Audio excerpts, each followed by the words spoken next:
ദൈവ തിരുനാമം മാത്രം മഹത്വം എടുക്കട്ടെ. നമ്മളിന്ന് വായിച്ച യോഹന്നാന്റെ സുവിശേഷം 12-ാം അധ്യായമാണല്ലോ.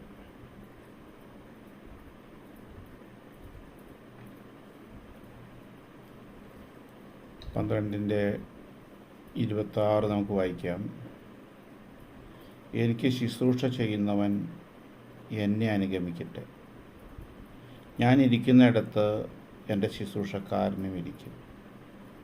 എനിക്ക് ശുശ്രൂഷ ചെയ്യുന്നവനെ പിതാവ് മാനിക്കും.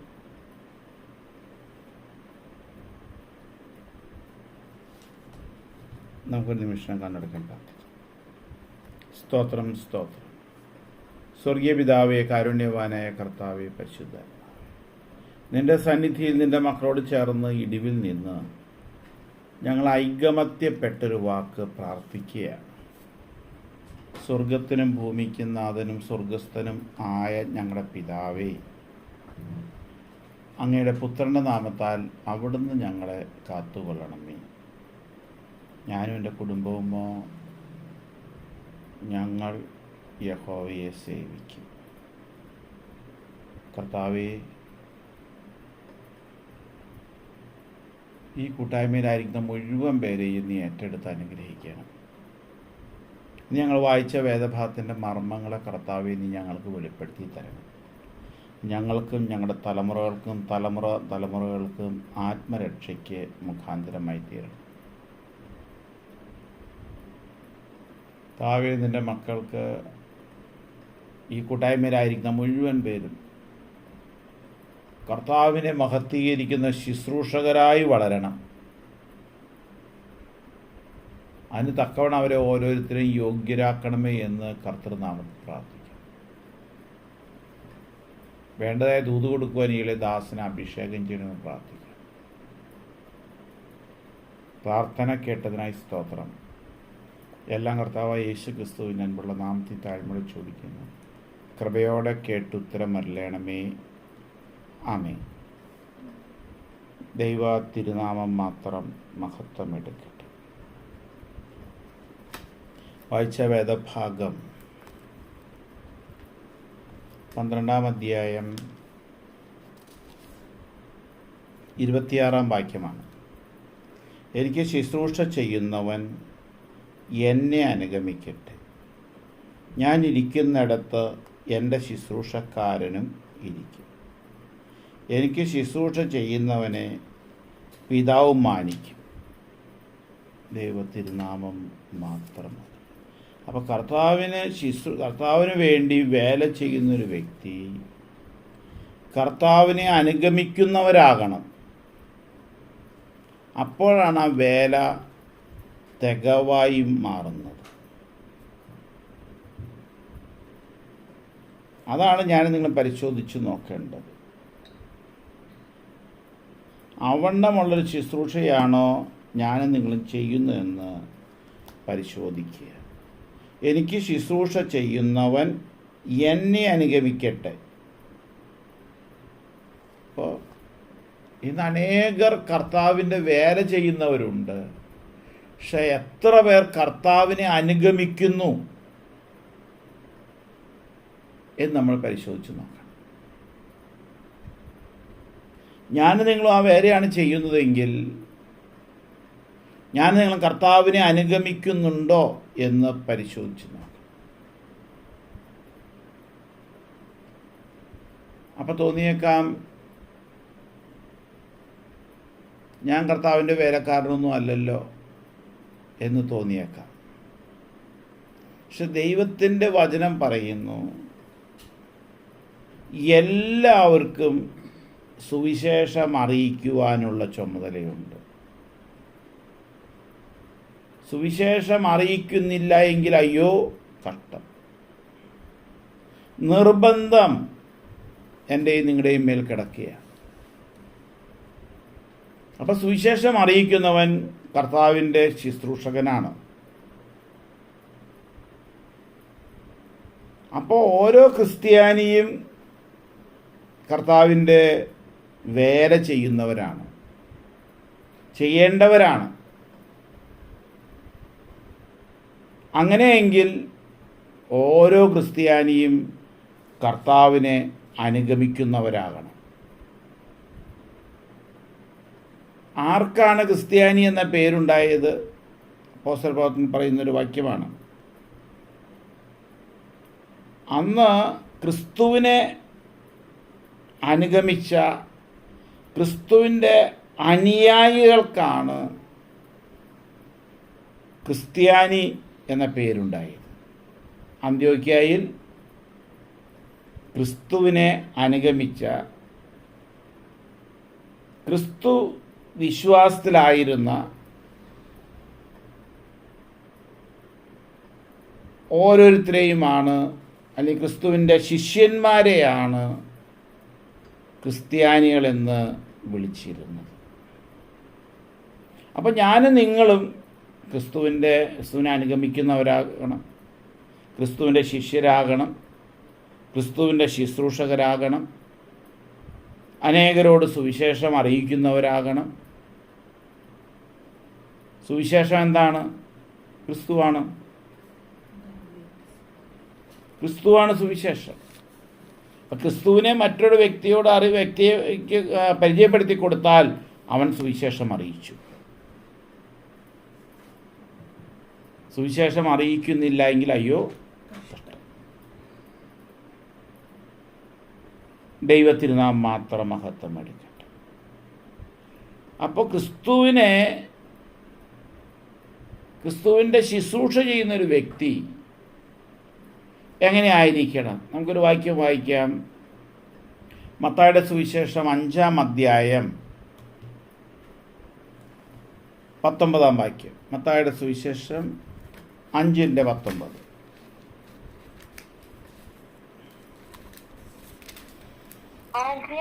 ഏറ്റവും ചെറിയ കൽപ്പനയിൽ ഒന്ന് അഴിക്കുകയും മനുഷ്യരെ അങ്ങനെ പഠിപ്പിക്കും.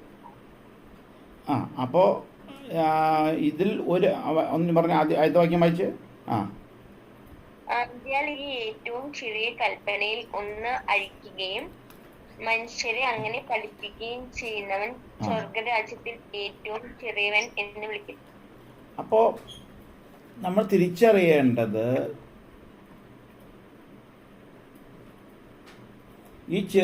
ആകയാൽ ഈ ഏറ്റവും ചെറിയ കൽപ്പനയിൽ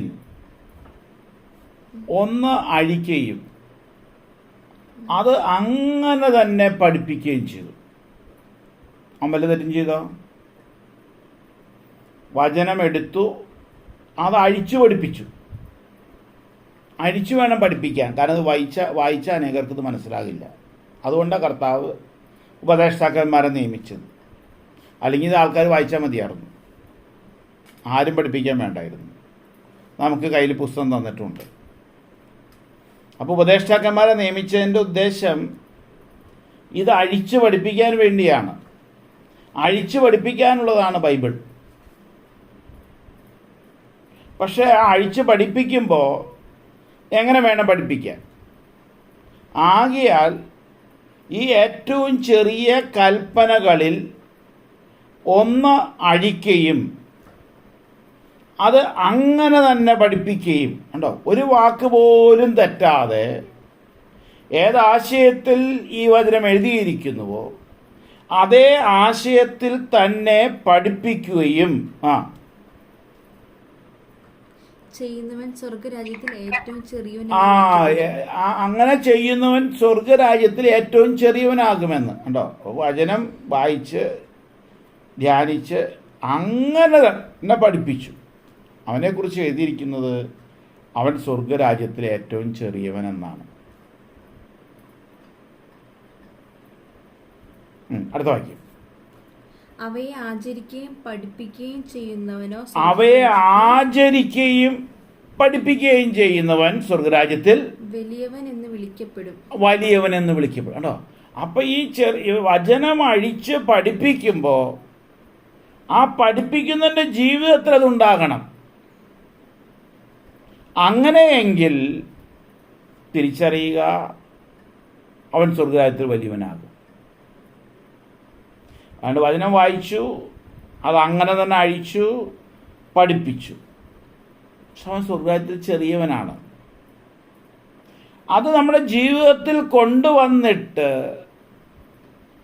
അങ്ങനെ തന്നെ പഠിപ്പിച്ചാൽ, നമ്മുടെ ജീവിതം കർത്താവിനെ അനുഗമിക്കുന്നവനായിട്ട് പഠിപ്പിച്ചാൽ അവൻ സ്വർഗ്ഗരാജ്യത്തിൽ വലിയവനാകും. ഇതാണ് എന്നിൽ നിന്നും നിങ്ങളിൽ നിന്നും കർത്താവ് ആഗ്രഹിക്കുന്ന കാര്യം. അതാണ് ഇവിടെ വായിച്ചതിൻ്റെ അടിസ്ഥാനം. എനിക്ക് ശുശ്രൂഷ ചെയ്യുന്നവൻ എന്നെ അനുഗമിക്കട്ടെ, ഞാൻ ഇരിക്കുന്നിടത്ത് എൻ്റെ ശുശ്രൂഷക്കാരൻ ഇരിക്കും. ഉണ്ടോ? യോഹന്നാന്റെ സുവിശേഷം 12:26. എനിക്ക് ശുശ്രൂഷ ചെയ്യുന്നവൻ എന്നെ അനുഗമിക്കട്ടെ, കർത്താവിനെ അനുഗമിക്കണം. അങ്ങനെ അനുഗമിക്കുന്നുവെങ്കിൽ ഞാൻ ഇരിക്കുന്നിടത്തിരിക്കും. നേരത്തെ പറഞ്ഞു, എൻ്റെ കൽപ്പനകളെ അഴിച്ചാൽ പോരാ, അഴിച്ചു പഠിപ്പിച്ചാൽ പോരാ, അതങ്ങനെ തന്നെ ആചരിക്കണം, അവനെ അനുഗമിക്കണം. അങ്ങനെയെങ്കിൽ അവനെ ദൈവം കൈക്കൊള്ളും, അവൻ സ്വർഗരാജ്യത്തിൽ ഏറ്റവും വലിയവനാകും. യോഹന്നാന്റെ സുവിശേഷം 12-ാം അധ്യായത്തിൽ 26-ാം വാക്യം നമ്മൾ വായിച്ചത്, എനിക്ക് ശുശ്രൂഷ ചെയ്യുന്നവൻ എന്നെ അനുഗമിക്കട്ടെ, ഞാൻ ഇരിക്കുന്നിടത്ത് എൻ്റെ ശുശ്രൂഷക്കാരനും ഇരിക്കും. മാത്രമല്ല, എനിക്ക് ശുശ്രൂഷ ചെയ്യുന്നവനെ പിതാവ് മാനിക്കും. യേശു ഇരിക്കുന്നിടത്ത് നമുക്ക് ഇരിക്കാൻ കഴിയും, പിന്നെന്ത് ചെയ്യും? പിതാവ് അവനെ മാനിക്കും. റോമർ 9:17.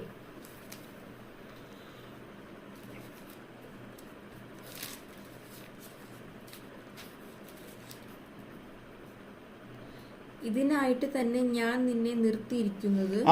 എന്തിനു വേണ്ടിയാണ് എന്നെയും നിങ്ങളെയും ദൈവം നിർത്തിയിരിക്കുന്നത്? നിന്നിൽ എൻ്റെ ശക്തി കാണിക്കാൻ. കണ്ടോ, നമ്മളിൽ ഓരോരുത്തരിലും ദൈവത്തിൻ്റെ ശക്തി കാണിക്കേണ്ടതിനും എൻ്റെ നാമം സർവ്വഭൂമിയിലും കർത്താവിൻ്റെ നാമം സർവ്വഭൂമിയിലും പ്രസ്താവിക്കപ്പെടേണ്ടതിനും തന്നെ. എന്തിനു വേണ്ടിയാണ് ദൈവം നമ്മെ നിർത്തിയിരിക്കുന്നത്? ഒന്ന്, അവൻ്റെ ശക്തി, കർത്താവിൻ്റെ ശക്തി എന്നിൽ നിങ്ങളിൽ വെളിപ്പെടണം. അപ്പോൾ കർത്താവിൻ്റെ ശുശ്രൂഷ ചെയ്യുന്നൊരു വ്യക്തിയിൽ കർത്താവിൻ്റെ ശക്തി വെളിപ്പെട്ട് വരണം. അതിങ്ങനെ വെളിപ്പെട്ട് വരുന്ന കർത്താവ് പൗലോസ് പറഞ്ഞു, എന്നെ ശക്തനാക്കുന്നവൻ മുഖാന്തരം ഞാൻ സകലത്തിനും മതിയായവനാകുന്നു. അവനിലാണ് കർത്താവിൻ്റെ ശക്തി വെളിപ്പെട്ട് വരുന്നത്. അത് കർത്താവാണ് അവനിൽ വെളിപ്പെടുത്തി കൊടുക്കുന്നത്. ദൈവത്തിരുനാമം മാത്രം മഹത്വം എടുക്കട്ടെ. അപ്പോൾ എനിക്ക് അവിടെ നമ്മൾ വായിച്ചത് രണ്ട് കാര്യം അവിടെ വായിച്ചത്. ഒന്ന്, നിന്നിൽ നമ്മൾ ഓരോരുത്തരിലും ദൈവത്തിൻ്റെ ശക്തി വെളിപ്പെടേണ്ടതിനും കർത്താവിൻ്റെ നാമം ലോകമെമ്പാടും പ്രസിദ്ധമാക്കേണ്ടതിനും വേണ്ടിയാണ് ദൈവം നമ്മെ വിളിച്ചിരിക്കുന്നത്. ഈ പ്രവൃത്തി എന്നിലും നിങ്ങളിലും ആരംഭിക്കണം. ആമേൻ. ദൈവ തിരുനാമം മാത്രം മഹത്വം എടുക്കട്ടെ. അപ്പോൾ നമ്മളിപ്പോൾ ചെറിയ ഈ ചെറിയ കൂട്ടത്തിൽ ഈ ശക്തി വെളിപ്പെട്ട് വരണം. കർത്താവിൻ്റെ ശക്തി എന്നിലും നിങ്ങളിലും വെളിപ്പെട്ട് വരണം. ഉറപ്പായിട്ട് ഞാൻ പറയണു, നിങ്ങളിൽ ഈ ശക്തി വെളിപ്പെട്ട് വരും. ഒരു സംശയവും വേണ്ട, കർത്താവിൻ്റെ ശക്തി നിങ്ങളിൽ വെളിപ്പെട്ട് വരും. അതിനു വേണ്ടിയാണ് കർത്താവ് നമ്മെ നിർത്തിയിരിക്കുന്നത്. ദൈവത്തിന് നാം മാത്രം മഹത്വം എടുക്കട്ടെ. വീണ്ടും നമുക്കൊരു വാക്യം വായിക്കാം. ലൂക്കോസിൻ്റെ സുവിശേഷം 9-ാം അധ്യായം 57 തൊട്ട് വായിക്കാം. ലൂക്കോസിൻ്റെ സുവിശേഷം 9-ാം അധ്യായം 57 മുതൽ വായിക്കാം. അവർ വഴി പോകുമ്പോൾ ഒരുത്തൻ അവനോട് നീ എവിടെ പോയാലും ഞാൻ നിന്നെ അനുഗമിക്കാമെന്ന് പറഞ്ഞു. ആണ്ടോ, ഒരുത്തൻ പറയുക നീ എവിടെ പോയാലും ഞാൻ നിന്നെ അനുഗമിക്കാം. യേശു അവനോട് കുറുനരികൾക്ക് കുഴിയും ആകാശത്തിലെ പറവജാതിക്ക് കൂടുമുണ്ട്. മനുഷ്യപുത്രനോ തല ചായ്പാൻ ഇടമില്ല. അപ്പോൾ അവൻ പറഞ്ഞു നീ എവിടെ പോയാലും ഞാൻ നിന്നെ അനുഗമിക്കാമെന്ന് പറഞ്ഞപ്പോൾ കർത്താവ് പറഞ്ഞ മറുപടിയാണ് എനിക്ക് കൂടും വീടൊന്നും എനിക്കില്ല. അടുത്ത വാക്യം വായിച്ചേ. 62. വേറൊരുത്തനോട് എന്നെ അനുഗമിക്കുക എന്ന്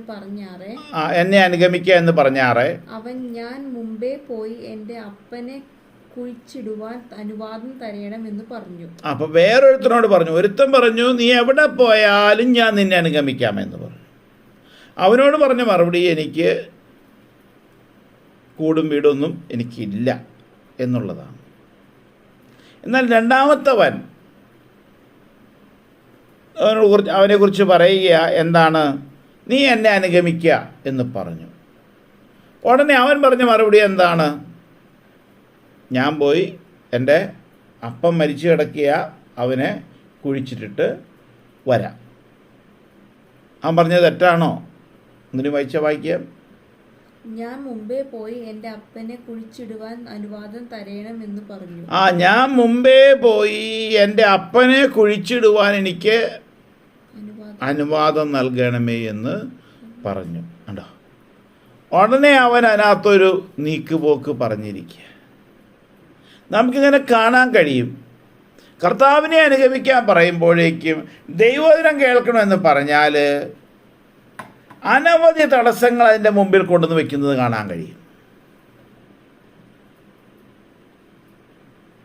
ദൈവത്തിരുനാമം മാത്രം മഹത്വം എടുക്കട്ടെ. അപ്പോഴേക്കും ഇല്ലാത്ത പ്രശ്നങ്ങളൊന്നുമില്ല. അതിനെല്ലാം തടസ്സങ്ങൾ കൂട്ടിക്കൊണ്ടുവരുന്നത് കാണാനായിട്ട് കഴിയും.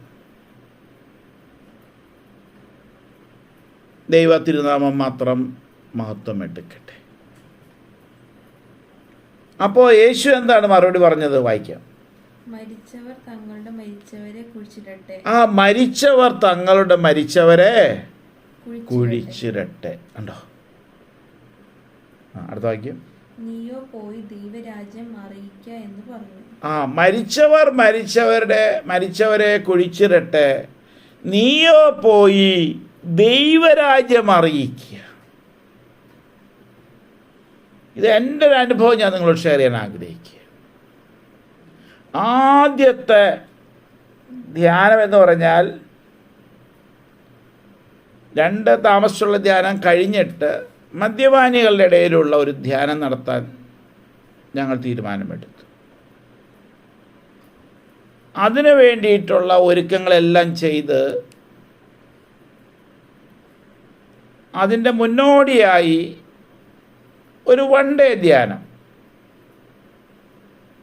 ആലപ്പുഴയിൽ നിന്ന് മദ്യപാനമൊക്കെ നിർത്തുന്ന ഒരു സ്ഥലത്ത് ഒരു സെൻറ്ററിലെ ഒരാളെ പ്രസംഗിക്കാനും വിളിച്ചായിരുന്നു. അന്ന് ഒരു 10-13 കൊല്ലം മുമ്പുള്ള കാര്യം, 12 കൊല്ലത്തോളം മുമ്പുള്ള കാര്യം ഞാൻ പറയുന്നു. അവരെല്ലാവരും വന്നു, ആളുകളെല്ലാം വന്നു. ആദ്യം ഞാൻ വന്നവരെയൊക്കെ ഒന്ന് സ്വാഗതം ചെയ്യാനായിട്ട് മൈക്ക് കയ്യിലെടുത്തു. അതിനു മുമ്പ് എല്ലാവരും പാട്ടുകളൊക്കെ പാടി സ്തുതിച്ച് എല്ലാവരും ഇരുത്തി. അതിനുശേഷം ഞാൻ മൈക്ക് കയ്യിലെടുത്തിട്ട് വന്നവരെ സ്വാഗതം ചെയ്യാനായിട്ട് മൈക്ക് കയ്യിലെടുത്തു. ഞാൻ എന്നിട്ട് വേദിയിലേക്ക് നോക്കുമ്പോൾ എൻ്റെ അമ്മ ഇരിക്കുന്നിടത്തുനിന്ന് സൈഡിലേക്ക് ചെരിയുന്നതാണ് കണ്ടത്. നോക്കിയപ്പോൾ അമ്മയുടെ ബോധം പോയി, അമ്മ ഛർദ്ദിച്ചു. ഉടനെ ഞങ്ങളെല്ലാവരും കൂടി അമ്മേനെ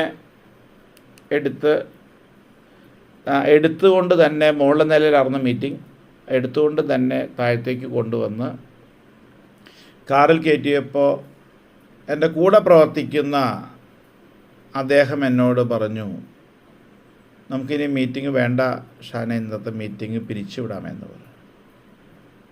ഞാൻ പറഞ്ഞൊരു മറുപടിയുണ്ട്. വചനം പറയുന്നു, മരിച്ചവർ മരിച്ചവരെ അടക്കട്ടെ, സാറേ മീറ്റിങ്ങിന് യാതൊരു തടസ്സം കൂടാതെ നടത്തിക്കൊള്ളണമെന്ന് പറഞ്ഞു. എനിക്കിപ്പോൾ അമ്മേനെയും കൊണ്ട് ഹോസ്പിറ്റലിൽ പോകാതിരിക്കാൻ കഴിയില്ല, ഞാൻ പോയിട്ട് വന്നോളാം, മീറ്റിംഗ് ഒരു തടസ്സവും കൂടാതെ നടത്തിക്കൊള്ളണമെന്ന് പറഞ്ഞ് ആ സാറിനെ ഏൽപ്പിച്ചു. ദൈവത്തിരുനാമം മാത്രം മഹത്വം വെട്ടിക്കട്ടെ. അമ്മയുടെ കൂടെ ഇരുന്നുകൊണ്ടാണ് ഞാനത് പറഞ്ഞത്, മറ്റുള്ളവർ നിൽക്കാതെയാണ് പറഞ്ഞത്. ആർക്കതിനകത്ത് വിഷമം വരുമെന്നൊന്നും ഞാൻ നോക്കിയില്ല, ഞാൻ വചനം വെച്ചാ പറഞ്ഞത്. ദൈവകൃപയാൽ അതിൽ നിന്ന് അമ്മ മോചനം പ്രാപിച്ചു, സൗഖ്യം പ്രാപിച്ചു. അപ്പം നാം തിരിച്ചറിയേണ്ടത് എന്തിനാണ് ഒന്നാം സ്ഥാനം. നമ്മുടെ ജീവിതത്തിൽ അനേകർ അവരുടെ മറ്റു കാര്യങ്ങളൊക്കെ കഴിഞ്ഞിട്ട് സമയമുണ്ടെങ്കിൽ വചനം കേൾക്കും, സമയമുണ്ടെങ്കിൽ പള്ളിയിൽ പോവും, സമയമുണ്ടെങ്കിൽ കൂട്ടായ്മയിൽ പോവും. അതൊരു അവസാനത്തെ പരിപാടിയാണ്. എന്നാൽ അത് ഒന്നാമത്തെ പരിപാടിയായി മാറണം. അത് ഒന്നാമത്തെ പരിപാടിയായി മാറണം. അതിനാണ് കർത്താവ് നമ്മെ ആക്കിയിരിക്കുന്നത്. ഇവിടെ വളരെ വ്യക്തമായി പറയുന്നു, എനിക്ക് ശുശ്രൂഷ ചെയ്യുന്നവൻ എന്നെ അനുഗമിക്കട്ടെ. വായിച്ചു. അപ്പോൾ അവിടെ വായിച്ചത് അവൻ പറഞ്ഞ മറുപടി, രണ്ടാമത്തവൻ പറഞ്ഞ മറുപടി, ഞാൻ പോയി എൻ്റെ അപ്പനെ കുഴിച്ചിട്ടുണ്ട് വരുവാനുള്ള അനുവാദം എനിക്ക് തരണമെന്ന് പറഞ്ഞു ചോദിച്ചത്. ഉടനെ കർത്താവ് പറഞ്ഞു, മരിച്ചവർ മരിച്ചവരെ അടക്കട്ടെ, നീ എന്നെ അനുഗമിക്കും. നീയോ പോയി ദൈവരാജ്യം അറിയിക്കുക. കണ്ടോ, സ്വന്തം അപ്പൻ്റെ മരണ സ്ഥലത്തേക്ക് പോകുന്നതിനേക്കാൾ വലിയത് നീ ദൈവരാജ്യം അറിയിക്കുക എന്നുള്ളതാണ്.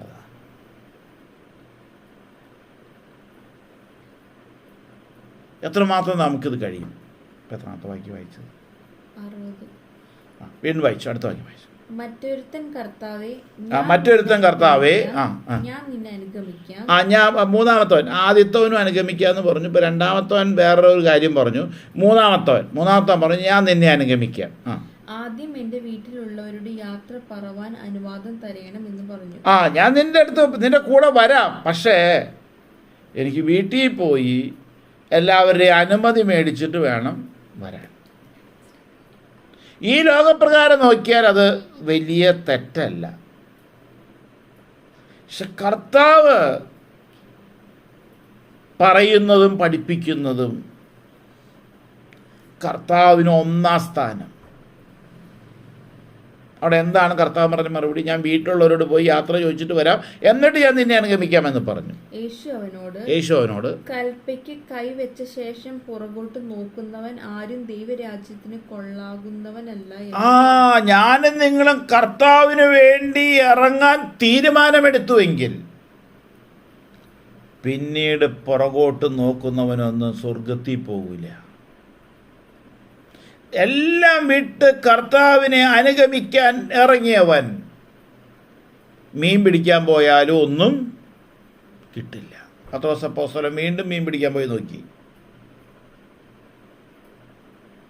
വല്ലതും കിട്ടിയോ? ഒന്നും കിട്ടിയില്ല. പോകാം, ഒന്നും കിട്ടില്ല. എന്നാൽ കർത്താവ് അവൻ എന്ത് കൊടുത്തു? പച്ചമീനല്ല കൊടുത്തേ, ചുട്ടപ്പൂ, ഉണക്കമീൻ, വറുത്ത മീനും കൊടുത്തു. അതാണ് കർത്താവ്. നീ പിന്നെ അധ്വാനിക്കേണ്ട, നിനക്കെല്ലാം റെഡി ഫുഡാണ്. ദൈവത്തിരുനാമം മാത്രം മഹത്വം എടുക്കട്ടെ. അടുത്ത വായിച്ചു.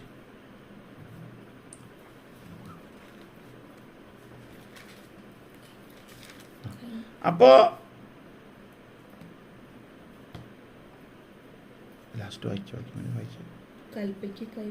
കലപ്പയ്ക്ക് കൈവച്ച ശേഷം പുറകോട്ട് നോക്കുന്നവൻ ആരും ദൈവരാജ്യത്തിന് കൊള്ളാവും. അപ്പോൾ ഇനി പുറകോട്ട് നോക്കാനുള്ള സമയം അല്ല. ഇനി കർത്താവിനെ നോക്കിക്കൊണ്ട് കർത്താവിനുള്ളത് ചിന്തിച്ച് കർത്താവിനെ അനുഗമിക്കേണ്ട സമയമാണ്. ദൈവ തിരുനാമം മാത്രം മഹത്വം എടുക്കട്ടെ. നമുക്കതിനായി സമർപ്പിക്കാം. നമ്മളാൽ കഴിയുന്നത് അനേകരെ യേശുവിനെ കാണിച്ചു കൊടുക്കുന്ന ഒരു ശുശ്രൂഷകരായി നമുക്ക് ഓരോരുത്തർക്കും മാറാം. കലപ്പയ്ക്ക് കൈവച്ചവൻ പുറകോട്ട് തിരിഞ്ഞാൽ അവൻ ദൈവത്തിന് കൊള്ളാകുന്നവനാകില്ല.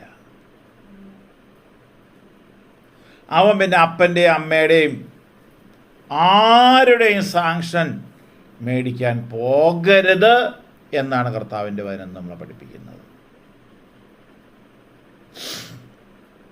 അവനെ ദൈവം വിളിച്ചിരിക്കുന്നു. ആ വിളി എന്തെന്ന് വീട്ടുകാർക്ക് ചിലപ്പോൾ മനസ്സിലായില്ല എന്ന് വന്നേക്കാം. നീ കലപ്പയ്ക്ക് കൈവച്ചോ, പറവോട്ട് തിരികരുത്, പൊക്കോളണം. നിന്റെ വിളിയും തെരഞ്ഞെടുപ്പും ഉറപ്പാക്കുവിൻ. ദൈവ തിരുനാമം മാത്രം മഹത്വം എടുക്കട്ടെ.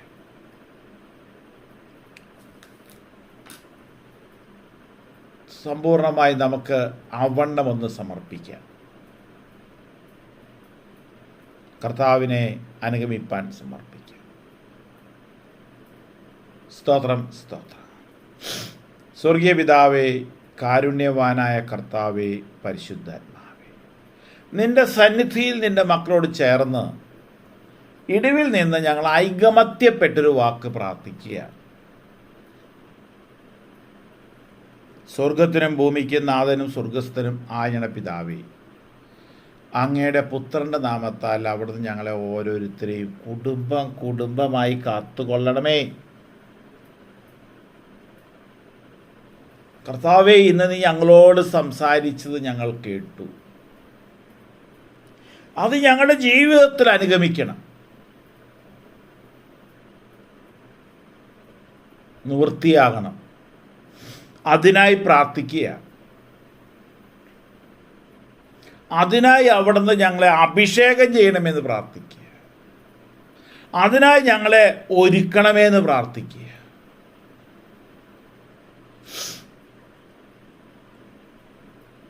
കർത്താവിൻ്റെ അത്യന്ത ശക്തി ഞങ്ങളുടെ മേൽ വ്യാപരിക്കട്ടെ എന്ന് പ്രാർത്ഥിക്കുക.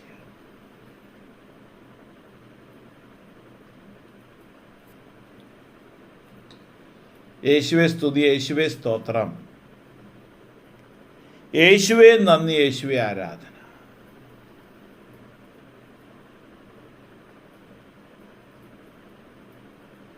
കർത്താവെ, അത്ഭുതകരം നീട്ടി ഞങ്ങളെ ഓരോരുത്തരെയും കുടുംബമായി അനുഗ്രഹിക്കണമെന്ന് പ്രാർത്ഥന.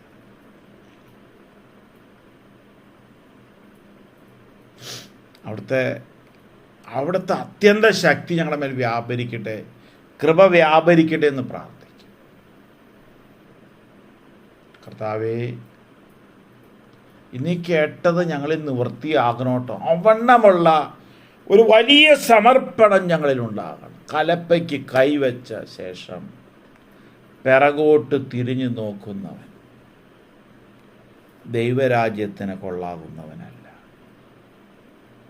വീണ്ടും കർത്താവിനെ അനുഗമിപ്പാൻ വീട്ടുകാരോട് അനുമതി ചോദിക്കുന്നവൻ കർത്താവിന് കൊള്ളാവുന്നവനല്ല. അപ്പം മരിച്ചു കിടക്കുമ്പോഴായാലും കർത്താവ് പറയണു, കർത്താവിലേക്ക് തിരിഞ്ഞൊരു വ്യക്തി കർത്താവിനെ അനുഗമിച്ചു കൊള്ളണം. മരിച്ചവർ മരിച്ചവരെ കുഴിച്ചിടട്ടെ.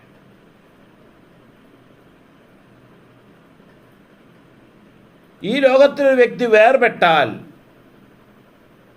അവനെ പിന്നീട് മാനസാന്തരത്തിലേക്ക് പുതുക്കാനൊന്നും നിനക്ക് കഴിയില്ല. മരിക്കുന്നത് വരെയുള്ള പ്രവൃത്തിയാണ് നിന്റെ കയ്യിലുള്ളത്. അത് കഴിഞ്ഞിട്ടുള്ളതിനെക്കുറിച്ച് ഒന്നും നീ ചിന്തിക്കണ്ട. കർത്താവേ, ഇന്ന് ഞങ്ങളെ ഈ വചനം പഠിപ്പിക്കുമ്പോൾ നിന്റെ അത്ഭുതകരം ഞങ്ങളുടെ മേൽ വെച്ച് ഞങ്ങളെ, ഞങ്ങളുടെ കുടുംബത്തെ, ഞങ്ങളുടെ തലമുറയെ അനുഗ്രഹിക്കണം. കർത്താവെ, അവിടുത്തെ ഹിതമെങ്കിൽ ഈ വചനം കർത്താവെ 28-ാം തീയതി ശുശ്രൂഷിപ്പാൻ ഞങ്ങളെ അവിടുന്ന്, എളിദാസനെ അവിടുന്ന് അഭിഷേകം ചെയ്യണമെന്ന് പ്രാർത്ഥിക്കും. അവിടുന്ന് എന്താണോ സംസാരിക്കേണ്ടത് അവിടുന്ന് വെളിപ്പെടുത്തി തരണം. ഈ വചനം കേട്ട മുഴുവൻ പേരും ഇവണ്ണ യോഗ്യരായി തീരുമാറാകണമെന്ന് പ്രാർത്ഥിച്ചുകൊണ്ട് നിൻ്റെ മക്കൾക്ക് കർത്താവിനെ അനുഗമിപ്പാനുള്ള കൃപ കൊടുത്ത് അനുഗ്രഹിക്കണം പ്രാർത്ഥിച്ചുകൊണ്ട് അനേകരോട് യേശുവിനെ കുറിച്ച് പറയുവാനുള്ള ദൈവ സാന്നിധ്യം വെളിപ്പെടുത്തി കൊടുക്കണമെന്ന് പ്രാർത്ഥിച്ചുകൊണ്ട് നിൻ്റെ ശക്തി ഞങ്ങളിൽ വെളിപ്പെടേണ്ടതിനും നിൻ്റെ നാമം ലോകമെമ്പാടും പ്രസിദ്ധമാക്കപ്പെടേണ്ടതിനും കർത്താവെ, നീ ഞങ്ങളെ തെരഞ്ഞെടുത്തിരിക്കിയാൽ നിന്നെ ഞങ്ങൾ സ്തുതിക്കുന്നു, സ്തോത്രം ചെയ്യുന്നു, മഹത്വപ്പെടുത്തുന്നു.